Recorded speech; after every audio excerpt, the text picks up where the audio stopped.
Hi, my name's Jay. Welcome to my channel. Today, let's go over all the statistics I took when I thru hiked the Appalachian Trail this year in 2022.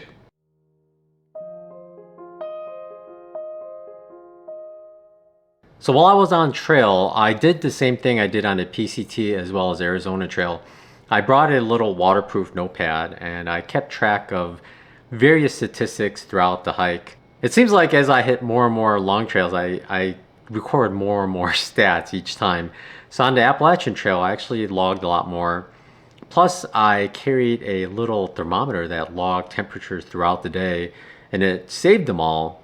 So I was able to keep lows and highs of each day. So I wrote it down as well as what time I hit those lows and highs. So I did write them all down in these little waterproof notepads, and I had a space pen with me.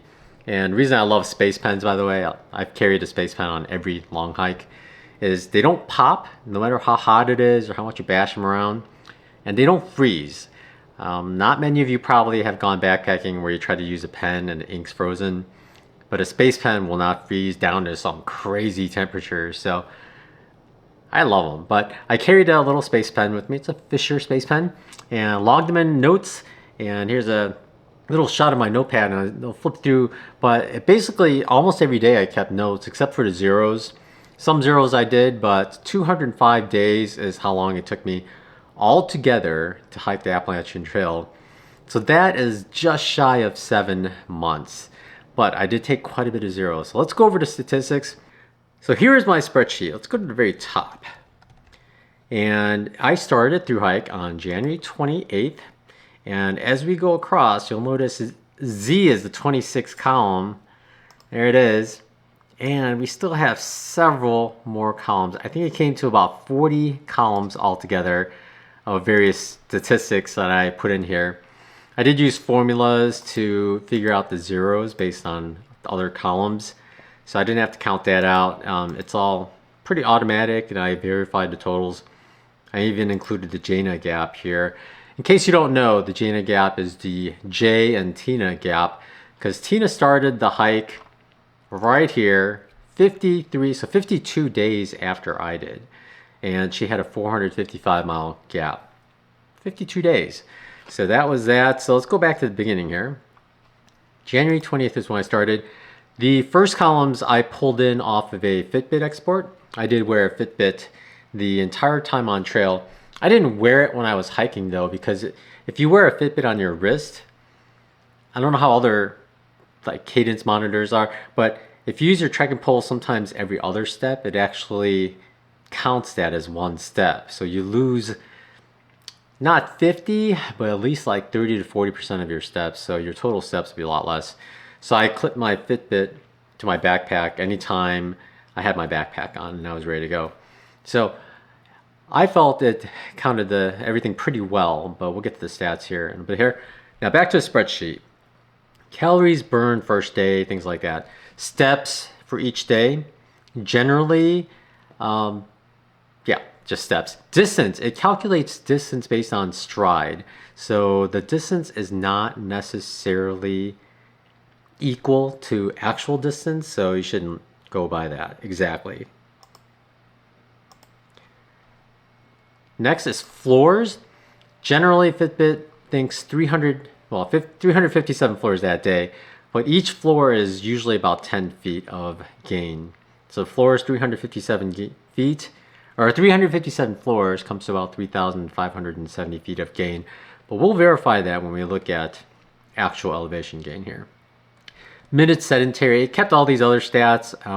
I will share the spreadsheet live somewhere so you can look at it if you'd like, but those aren't as important. Activity calories, it's not as important. I more look at calories burned total. Now, K is where it really starts. Here, AT miles is 3.9. And you think, Jay, how can you only hike 3.9 miles in one day? Well, non-AT miles, because I did the approach trail, comes to 8.2 miles. The total miles is 12.1, which is okay for a first day. You don't want to hurt yourself. AT elevation gain is 115, again, because I was only on the AT for a short period. Non-AT elevation gain, but total elevation gain is 3,000 242. And you'll remember the Fitbit showed 357 floors. But again, the Fitbit isn't entirely accurate. You could like stoop down like on all fours and get up, and that might count as elevation gain. Like when you're putting in stakes or something, you squat down and you stand up, because it tracks the elevation change of the Fitbit. So that's not exactly what we're going to see. Now, column Q, AT elevation lost, our non-AT elevation lost. I felt it was important to separate AT statistics as well as non, and then keep a total because the total was important as well. But I've always done that. I like to keep them separate because then you can get a real gauge. So eventually there's a total AT elevation change. Elevation change includes gain and loss. Most of the time when you're going down, loss is going to be a lot easier. So when you look at elevation change, it doesn't truthfully tell you how hard the trail is, but sometimes going down is even harder than going up. So it's up and down. Most of the time it's easier, but I want to keep track of that. And then there's the total elevation change, including non-AT miles. So the first day was quite tough with 6,000 feet of change throughout the entire day, because I did go down quite a bit from the lodge down to the visitor center and then back up the falls. So that was quite a bit of elevation change that first day. Next column up, we have AT elevation gain per mile. I think the per mile shows the difficulty of the trail is better than like change overall, because the change could be quite extreme because maybe you did a whole bunch of miles and it changed, but the gain per mile shows a lot. Of course, the AT elevation gain per mile wasn't too much because the AT officially started on the top of Springer. So after that, you're mostly going down. So that was not too much gain. Now let's see, let's move on to total elevation gain per mile, 268. That's a healthy amount of gain per mile. And then the total elevation change per mile was 504 feet per mile. That's pretty good. These numbers might not tell you much until we see an average, and I'll show you the average in a little bit. And then I'll show you the charts of the elevation change per mile per day. And I've also kind of split it up by state. And when you see it, it actually really shows the difference between the states and how difficult the trail is here and there. I also wrote down the low and high and the times of each event throughout the entire trail, not so much in the zeros because you're inside all the time, but those I couldn't export, so I actually wrote them, typed them in by hand, and it took forever to get them all in, and hopefully I didn't make any mistakes, but I typed them all in. And then this column is the AT mile marker, which I felt is important because you want to know what mile you are at the end of each day. It just goes up. Yeah. And then this is the first time I did it. I guess on the other trails, like the Arizona Trail, you're only in one state. And the PCT, you're only in 3 states. But on this one, there's so many states. There are 14 states. So I thought I would split them up like this. So I typed in the ending state of every day. So wherever I'm staying, I type that in. Now, a lot of the trail hugs the North Carolina-Tennessee border once you hit the Smokies. So I kind of had a North Carolina state and then a North Carolina/Tennessee state because it hugs it. And then eventually we go into Tennessee for good for a while before we go into Virginia. So I split that up like that, and you'll see that later in the charts. I also kept track of how many nights I slept in tents. Every night I slept, I kept track of where I was sleeping. So it tallies up all the tents, all the times I was in a shelter. First 3 nights were in shelters. Interesting, right? I didn't remember the second night. I remember the first night, but hotel. I originally started just tracking hostels, but I realized hotel and hostel would be a significant stat because hostels are generally cheaper unless you're going as a couple or as a tight group, in which case if you share a room it could be cheaper than a hostel. But I also kept track of how many nights they stayed with trail angels. And that might be higher than the average person because of my blogging or vlogging. And I'm sure a lot of other people that vlogged and posted on various social media experience it as well, where a lot of people would offer to host you for a night or help out in some way or another. So that was really nice. Notice in the beginning, there's not too much. I think because not as many people were watching in the beginning. So it's much later where you get a lot more people interested in trying to host you. But in the beginning, yeah, not so much. And then I kept track of notes. Each day, if there was something significant, I wrote it down and I try to keep track of where I stayed by name. Everything has a name on the AT, like Stover Creek Shelter, Hawk Mountain Shelter, Woods Hole Shelter, Neil's Gap, Home in the Woods.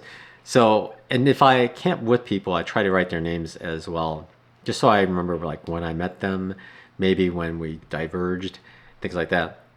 And another stat I thought would be really interesting was a camping by myself. I did a good job keeping track of that in the beginning, but as time went on, I didn't track it as well. Mostly because I was with Tina and I wasn't sure if that counted as being by ourselves or, but once people catch up to you, like once the beginning of the bubble hits you, it's, you don't often camp by yourself. So that's not too common. And also kept track of zeros, Neros, which I counted as anything less than 10 miles.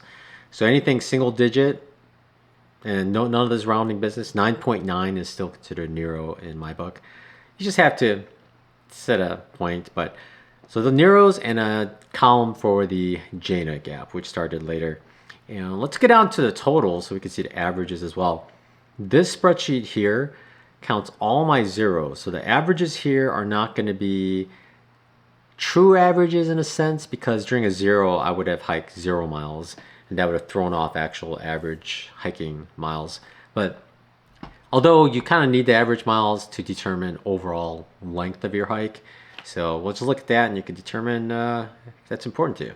As you can see, the line 206 is there, but it also counts the header, so it's actually 205 days. Totals, calories burned, total calories burned, that doesn't mean much. But average with 3,690, including all the zeros, because I still burn calories during the zeros. But that's not as much as you would think, because I didn't hike super duper miles on this trail. And I know I didn't take in 3,690 calories a day on trail either. It's hard to eat a lot. Some people manage, but you have to carry a lot of food to be able to have 3,700 calories worth of food with you per day. In fact, when some people talk about food for ultralight backpacking, they say it should have 100 calories per ounce or more. So if you need 3,700 calories per day, you need to carry at least 37 ounces of food per day. So that's at least 2 pounds, a little over 2 pounds. So even if you had calorie dense foods with you, that's still 2 pounds of food per day. And that's ultralight foods. A lot of foods would be a little less, some are higher, but that's a lot of food. 2 pounds is a lot per day. Next up is steps. I don't know about you, but I don't know if you've heard, but I've often heard people say that the AT is a journey of 5 million steps. But I knew I was shorter than the average person. So I thought I'd break 6 million and did it. 6,365 steps. I did wear my Fitbit during the zero, so if I went to grocery stores and things like that, it counted it.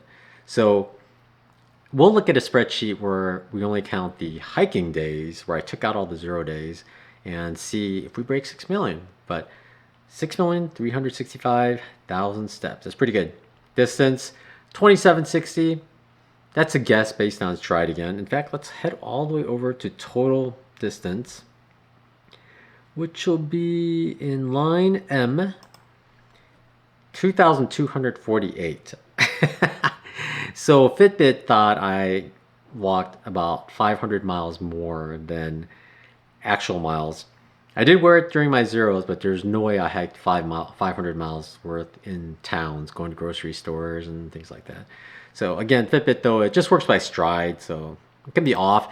If you're going up a hill and you're taking tiny steps just to power through, it thinks you're going further because you're taking shorter steps. So the Fitbit's not, entirely accurate. Moving on, let's go to 18 miles. Notice it's 2,200 miles, but isn't AT 2,194.3 miles? Yes, but I did go the wrong way 2 miles once and then came back, and that adds 4 miles. So that's 2,198.3. So we got 1.7 miles to go. There were a couple times where I got dropped off, like further behind on the trail, and I had to keep going, or I had to backtrack for whatever reason. So that added up. And plus, when I grabbed the miles each day, I grabbed it from far out. And it could be that the rounding went up or down and it shifted. And really, 1.7 mile deviation over 2,200 miles, that's not bad. So that's acceptable. It's about that much. Non-AT miles was 49. I actually thought it'd be a little further, but this counted all the times I took a Blue Blaze to go look at something, as well as going to a shelter if it's far enough away to bother mentioning it. If it's like 100 yards, negligible. But to the shelter and back, things like that. So that added up quite a bit. So the total miles was 2,248. About right. AT elevation gain, 471,000. Interesting thing is, it's averaged out to 2,301 per day. That's pretty good. And that's including the zeros. We'll look at that later without the zeros. So you get a true representation of how much gain you're going to have per day. In fact, we should go towards total elevation gain for that when we look at that later. Elevation lost, about the same. I believe Katahdin Stream campground elevation is a little lower than Amicalola Falls, so you wind up going down further. As you see here, the total elevation lost, or AT elevation lost, is more than AT elevation gain, which is about right. And then we have the total elevation change averaging out to 4,700 feet, but I think that's more important when we look at it without the zeros, because the zeros are, it's obviously zero for that day, so it influences it quite a bit. I took a lot of zeros. So let's go on to some more stats here. Low, high, we'll look at the chart. The chart is really good to see what the low highs were like, and you get a quicker representation of when it was coldest and when it was hottest. So moving along, we have number of nights stayed in the tent, 86. That's not as much as you would think, right? Considering I was on trail 205 days, that's not as much as you would think. The interesting thing though is hotels came to 61, which is a lot. So I spent 2 months on trail. That being because I did take about 8 days off the first time Tina came to the United States. And I spent that time with her. And then for trail days, I spent 11 days, I believe, off. So altogether, that came to 19 days, 20 days. And we did stay at hotels. Once she came, we tried to stay in hotels more often. Because with 2 people, again, staying at a hostel or staying in a hotel, the hotel might cost a little bit more or sometimes the same. But it was just nicer being in a hotel with your girlfriend. So, and hostels 27 times, which is quite a lot. And in Trail Angels, 12. And a big clump of that was with my friends Tom and Janine. I spent time with them because I was trying to find a place where I could get a car rental to go back to trail days, and they have to be close to trail and close to a car rental place. And unfortunately, it was like a couple of days before I was going to head south, but it was so ideal right there, and I was able to get a ride from them. So I took up that offer, stayed with them a few nights before heading down. and then stayed with them another night before I got back on trail. And it was really nice. So thank you, Tom and Janine, for everything. And Bella, um, nice meeting you all. Hope to see you again soon. But let's go back to shelter, 19 days in the shelter. I generally stayed in the shelter in the beginning of the hike. I felt like when it's really cold, the mice weren't as active, and they were still active. Like the first night, it was down to 14, but they pooped all over my earth sack. So they're still active, but it seems like they're not as active, or they have no purpose. They don't have that nesting thing going on yet, so they don't kind of destroy things as much. And it was all right. It was okay. And then after that, I stayed in shelters anytime I knew it was just gonna be like horrible rain, where the campsites were just gonna be all mud puddles everywhere, and freezing rain. Definitely staying in a shelter helped, because the one day there was bad freezing rain all night. It was really windy, and we just heard ice and saw ice just falling off the trees nonstop. And if you set up a tent out there, the ice chunks would have just ripped little Dyneema tops to pieces. So 19, that's not bad, but most of that again is in the beginning, and lots of times in tents.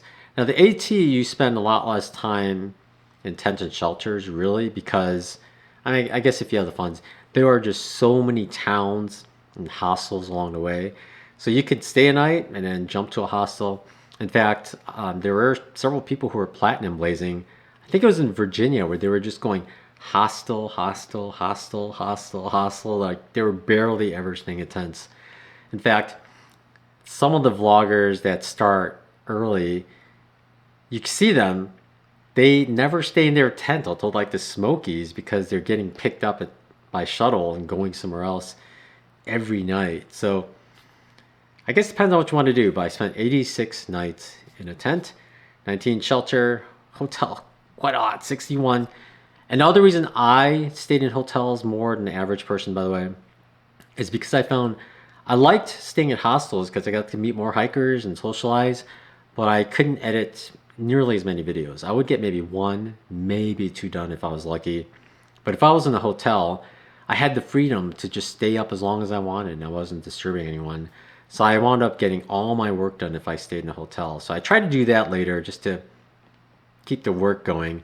Whereas in a hostel, I'd get like one or two, and I feel like I had to go into town again the next time I could. So it was tough. So lots of hotels for me. You probably not so much needed. Camping by myself, 49. I remember when I first wanted to hike the Appalachian Trail, I looked into it and it seemed like, well, it depends what you think it is, depends on what you see on YouTube. And I think the first person I saw was more into partying than the trails, because she just showed social life stuff constantly. And I thought, oh my gosh, there's no way I can do this. But as I got more experience, I realized, if I start early enough, there's not that many people on trail. And I think I could have that like wilderness peace by camping myself a lot. And I was able to get quite a few nights, 49 nights camping by myself. And that also I included sometimes in hostels, because I actually had some hostels all by myself because I was early enough. But it was mostly tents and shelters. Now, I had spent 105 days between tents and shelters, and 49, we'll say 45 of that was out there. So half the time, I was able to stay by myself. Sometimes more, because I didn't log the camp by myself as much once Tina caught up. So that's really good. If you really wanted to hike the AT, but you didn't want to be around party groups all the time, you can. Especially so if you learn how you can backpack and camp in the winter or when it's cold, because there's not as many people. I find it just much more peaceful and quiet, and you could see the birds that are actually singing because there aren't leaves camouflaging them. So I think it's the best of both worlds in wintertime.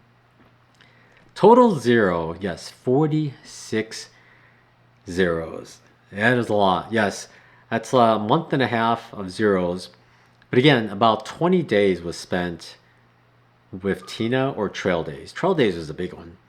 So altogether it was about 26 zeros, not counting those, which is a lot more than the average person, I would say. But again, lots of vlogging. And I still finished the trail just under seven months. So, I mean, that's not too bad, right? And Neros were 30. The reason I had 30 Neros is the problem is when I'm in town and I'm working and I edit, I usually stay up till 2 o'clock. That's my limit, maybe 3. And sometimes I'll start uploading and every once in a while I'll wake up, check the phone, make sure it's still uploading or it's succeeded. There have been times in the PCT where you wake up and look and it failed, so you have to start it again. So it's better to just keep waking up and checking on it instead of just sleeping all through the night and waking up in the morning and see that they failed. So that first day on trail after a hotel stay where I worked hard, I'm usually so tired, I just want to do a Nero. I leave late, first like 11 or so, then I do a Nero and I go to sleep early and I crash and sleep all night. I look forward to being on trail so much just because I knew that I could get out there and I could just have a really good night's of sleep. Isn't that weird? I should be relaxing during my zeros, but I didn't so much. It was my Neros, or it was the first day on trail. That's when I got my true rest. Pretty nice. And that's it for this spreadsheet. We'll have to look at the spreadsheet with no zeros. So again, here's the Jaina gap. Tina started 52 days after me on my day 52. And then she caught up by day 144. So she caught up in 92 days. 3 months to catch up 455.7 miles. So let's pull up PowerShell here. Go 455.7 divided by, what did I say, 92. So on average, she didn't take as many zeros as me as well. So she caught up quickly. She hiked about 4.95, we'll just say 5 miles per day more. 2 days to make up 455 miles. So let's over to the hiking only spreadsheet. And here you'll see steps still broke 6 million. These are just hiking steps. I didn't differentiate non-AT, AT because you really could do that with the Fitbit.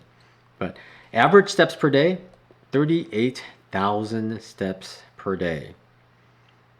Actually, it's 38,800, so quite a bit of steps each day that I was hiking. Distance, let's just move over to the miles. So total 18 miles per day on hiking days came to 14.1, which is quite low. On the PCT and Arizona Trail, I hiked way more miles per day, and that included zeros, and this doesn't even include zeros, and it's still 14.1. It's a tougher trail, but I think I lollygagged a lot more. I knew I had more time. On the PCT, there's a time crunch because you knew you had to get to Washington or get to Canada before the bad weather starts. And on the Arizona Trail, I was actually meeting Tina at the end of the Arizona Trail, so I had a specific time deadline. And let's see, let's move further. Total elevation gain average per day came to 3,000. So hiking days, every day, you're going to go up at least 3,000.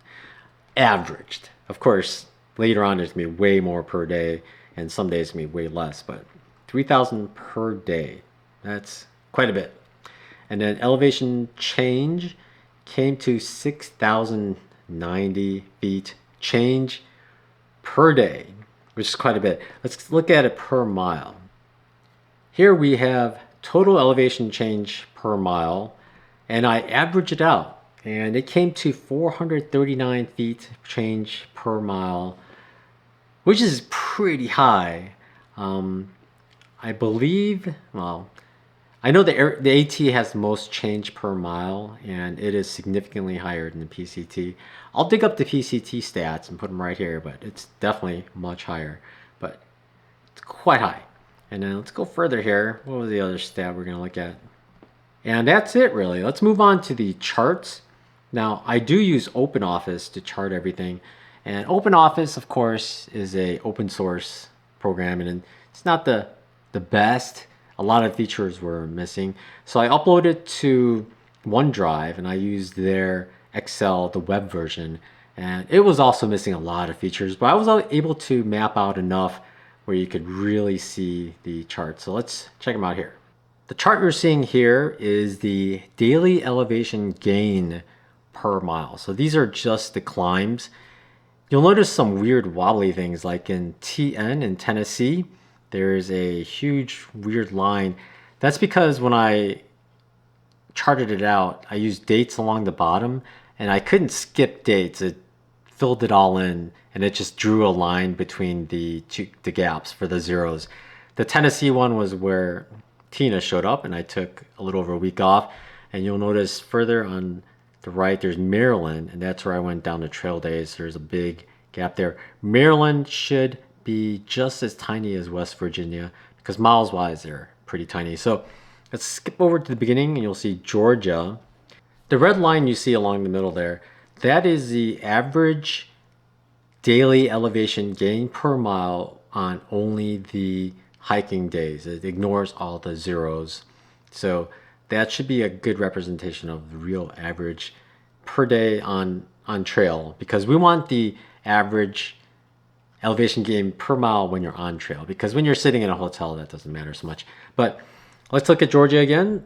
In the beginning, it's well above average because there's the approach trail going up to Springer Mountain. But you'll notice it dips, but it stays above average. So AT is hard in the beginning. There's one day where it's a big dip, but the next day it's a big jump. So if you average those two out, it's still going to be significantly above average. So that's quite a hefty day. In fact, Georgia is pretty tough.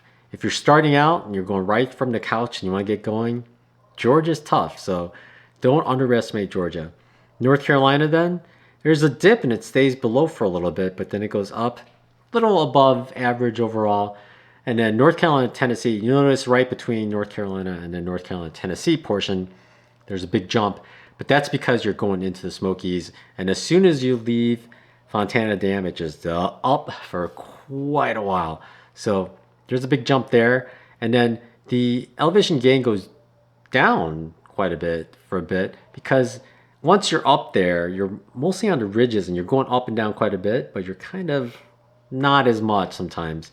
But you notice there's a dip and it's just like up and down, up and down. Averaged out, it's probably a little above average altogether. So the first three states altogether is going to be a little above average. So it's not easy. The AT overall is very hard, and the first three states is above average. So take that into account when you're planning on your through hike. The next state here is Tennessee. There's a big gap. That's where I took the zeros. So ignore that part. And overall, Tennessee's a little higher than the dips. And you'll notice Virginia, it's generally about average or below average. There's a spike as you go up into Shenandoahs and it just kind of levels out. And if you balance out the two spikes in the middle of Virginia, it's about average again, just a little above average there. And then it goes down towards the end of Virginia. But once it starts going down, West Virginia is below average, Maryland's below average. In fact, Pennsylvania is significantly below average. Like averaged out, it's probably 125 feet gain per mile, whereas the average is about 215. So it's quite low. So Pennsylvania may be rocky, but that's a good spot to try to get some miles in, just because you don't have to gain as much. Next spot up is New Jersey, and New Jersey stays below average. And then once you hit New York, it goes up, it gets a little above average. And then Connecticut, Massachusetts, again below average. At the end of Massachusetts, there's a big climb. I forget the name of the mountain, so I'll put it right here. I had it in my head just a little while ago, but that's a big climb right there. And then you go into Vermont, and it's about average, but then you hit New Hampshire. And look at that craziness. There's a big dip at one point, but if you average it out, it's still average gain per mile is like 400.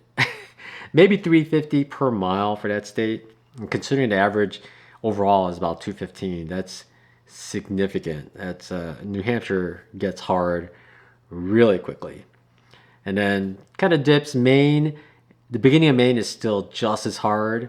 And if you average out that big dip on the bottom, it's still well above average.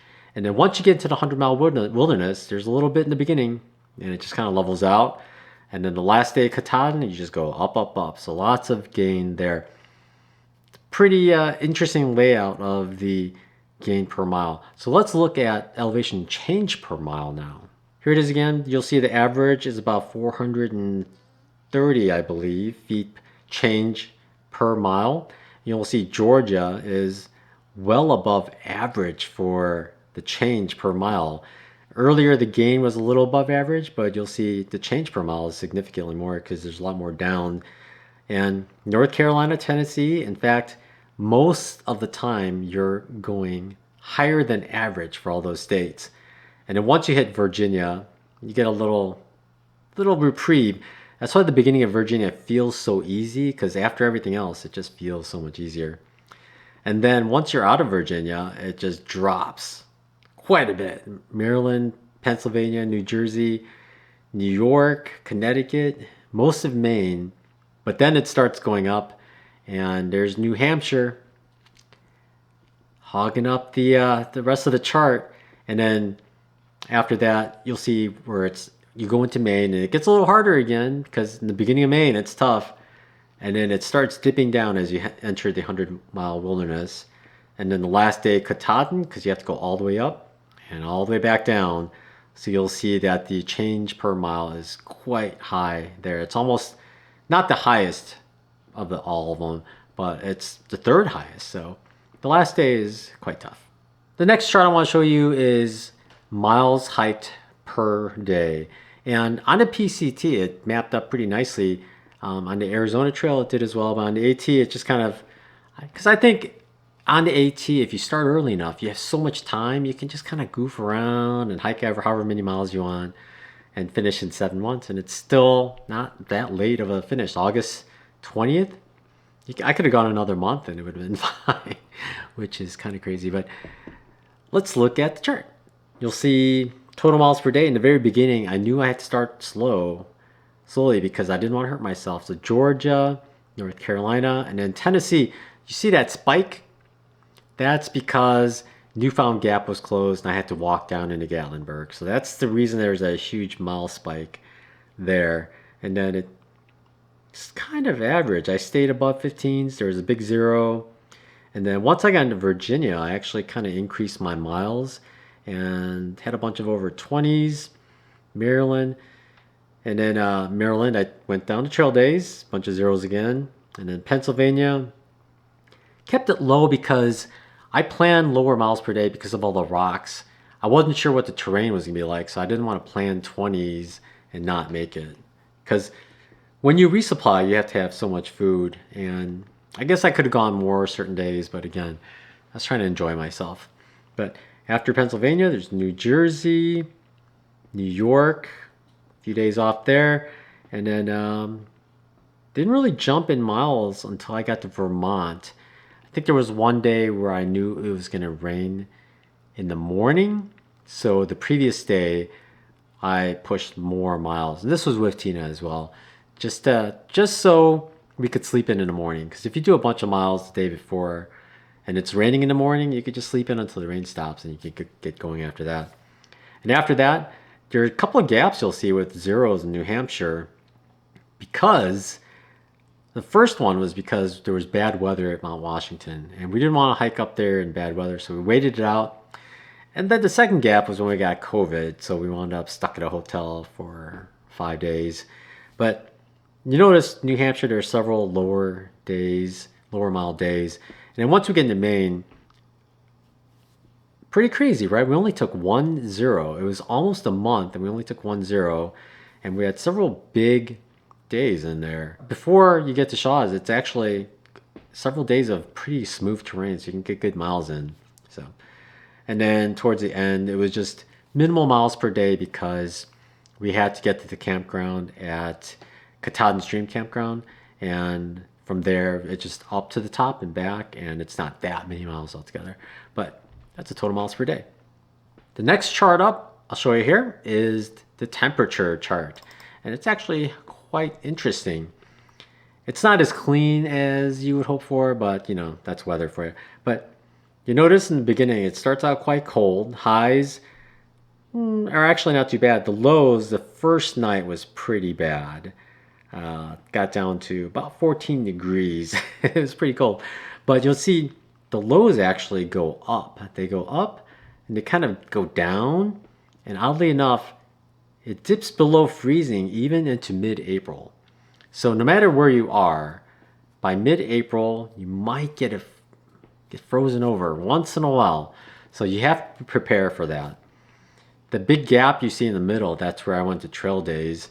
And that's when the temperature started to kind of level out. There were some like up and downs before then, some super warm, super cold days. In fact, before trail days was one of the hottest days on trail as far as the lows. And the high, it got up to like 96. But then after trail days, it got hot, but it tended to kind of level out. I don't know if it's leveled out because I got lucky or we were going much further north. In the beginning, the trail zigzags a lot, but after a while, you go north, you know, a little more, little straighter than normal. But the temperatures, lows and highs, pretty much leveled out. It's actually fascinating how the lows stayed within a good range and the highs as well. And it just kind of leveled out. In fact, towards the end, it looks like the highs and lows kind of converged, oddly enough. But those are temperatures for you. It's quite interesting. And that's it for my stats, everyone. Thanks for everyone that stuck around and watched every last bit. The charts are really interesting, so I should have mentioned in the beginning to wait till the end to see the charts. But I love stats. I love charting things, and I love it when there's good data to chart. Like the total miles per day is interesting here and there. The change per mile per state I thought was really good. So that's it for my stats. I think the stats are quite funny. I don't know what other stats I can keep. Finances is another stat that's good, but that's going to be another video in itself. And for me, it's a little off because going to trail days and spending 11 days off and being at trail days for 6, 7 days, that costs quite a bit. And the car rental, gas, all that stuff costs quite a bit. But I'll get to that later. But thanks for watching, everyone. I hope you enjoyed this. For future through hikers, I hope this gives you an idea of what's going on. Always keep in mind, though, my stats are for a vlogger and a vlogger who spent a lot of time working on the videos. So there's a lot of zeros and things like that. And I am 50 years old, so I did spend a lot of time in towns because as you get older, your body just aches and aches and you got to heal up. And that's the gist of it. Interesting charts, though. Interesting charts. I really liked looking at the like change and gain per mile with the average line right there because you can really see what's going on. So I hope you enjoyed that just as much. But again, thanks for watching. You all have a good night and Happy New Year 2023 coming up. And to end the video, I would just like to say some things happened in my personal life. My Patreons know what happened, but I won't be making as many videos because there's a lot going on right now and it's just tough. But I hope you all have a good year. Hope you had a good Christmas time and holidays and spend some good time with your family because everyone's getting older and eventually age catches up to people, you know. So you all take care. You have a good night.